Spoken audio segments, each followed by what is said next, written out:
సంక్రాంతి వచ్చిందే తుమ్మెద,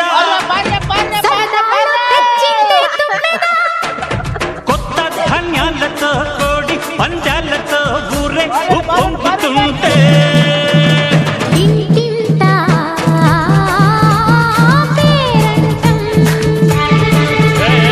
ఊరంతా